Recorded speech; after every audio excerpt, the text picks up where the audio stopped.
Welcome now to the halftime report brought to you by Tate Family Dentistry.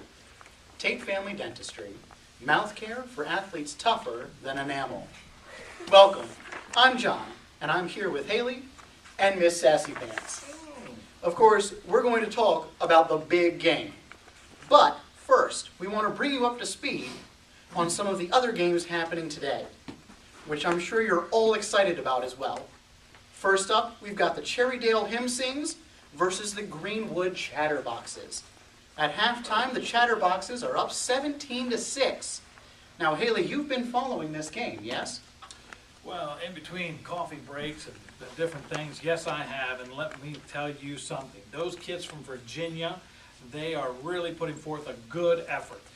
They aren't able to match the home team at all, but with the Greenwood Chatterboxes, they have just dominated the field.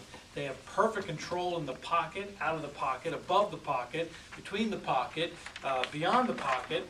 I'm just going to jump in here, if I may, because that actually brings me to a big issue I've noticed, not only in this team, but teams across the league. There are no pockets on the uniforms, and this is a big issue because pockets have been a hot item for years.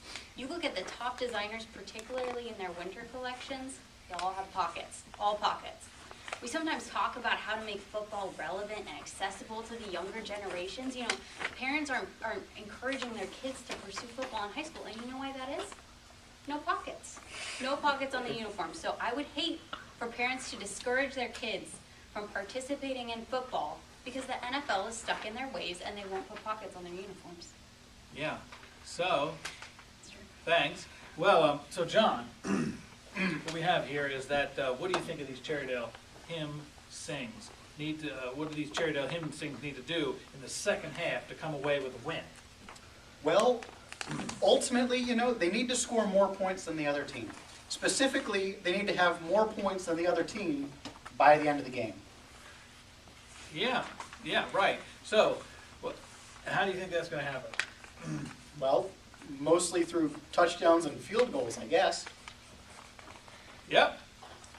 Yes. And how do you think that will actually play out on the field?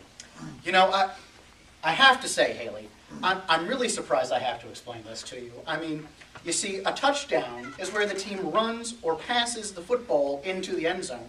And a field goal is where... Yeah, okay, moving on. Another exciting game.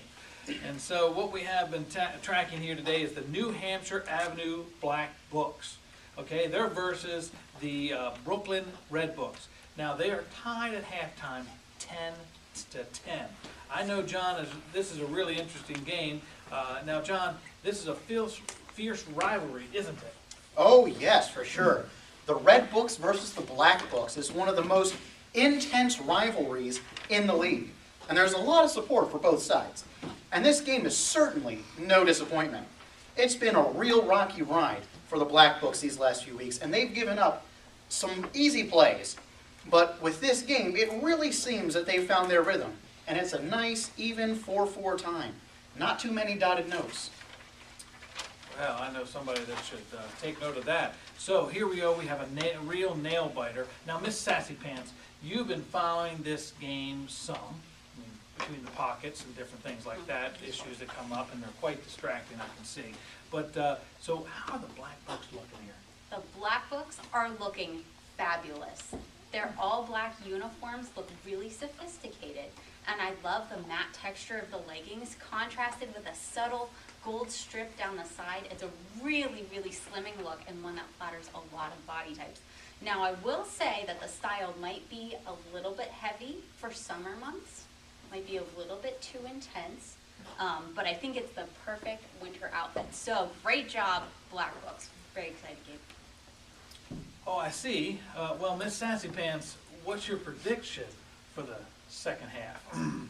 Well, I think they'll probably be wearing the same uniforms that they were wearing in the first half. Probably a safe bet there.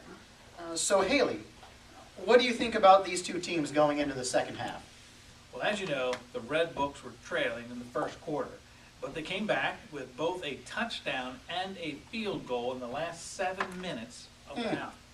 I think going into the second half, they're really going to have to accelerate You mean the momentum? Sure, whatever. And so, Okay. And, moving on to the big game, the RYF versus RYF Bowl. yes, at halftime, the score, as we look over here to our scoreboard of 16-7, with the RIFs up there, 16-7. And so we've had just a tremendous little touchdown. We've had some field goal action. We've had some delay a game thing going on there. But all in all, I mean, a great game. We had those interception attempts. And yeah, All attempts. failed. Yeah, that's for sure. Yes, really, really an exciting game so far. Now, Miss Sassy Pants, what have you seen in the game so far? Tell us your insights. Sure, yeah, definitely. I've seen a great use of color by all the players. They're all dressed for the sport, but still manage to keep things very elegant and polished. There have been some really bold fashion choices today, but I think they've paid off. That's something you see particularly with the veterans of the sport.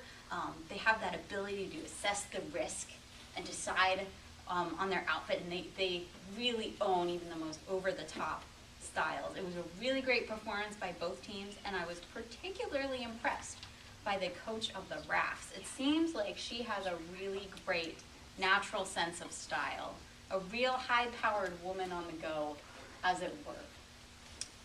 Uh-huh. Well, I have to say, though, I've been on the edge of my seat for this one. I mean, we had some fantastic interception attempts. I mean, nothing really kind of took off there. They kind of bombed those. I mean, if we're being totally honest. But I mean, we had that incredible touchdown. I mean, it was like the guy was going all over the field. I mean, he wasn't even hitting any right notes. I mean, it was just all over the place. All over? I mean, it was just, It was like on the Sunday. 40-yard line, on the 50, and back was to like the Sunday 60, up morning. again to the 30. I mean, it was all over the place. But I mean, a very tremendous half, I have to say. There's been a piano That's- player at Rockville.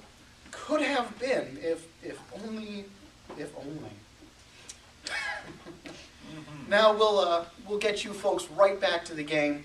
Thanks for tuning in to the halftime report brought to you by Tate Family Dentistry. The Tate Family Dentistry, where gaps are for blitzes, not your smile.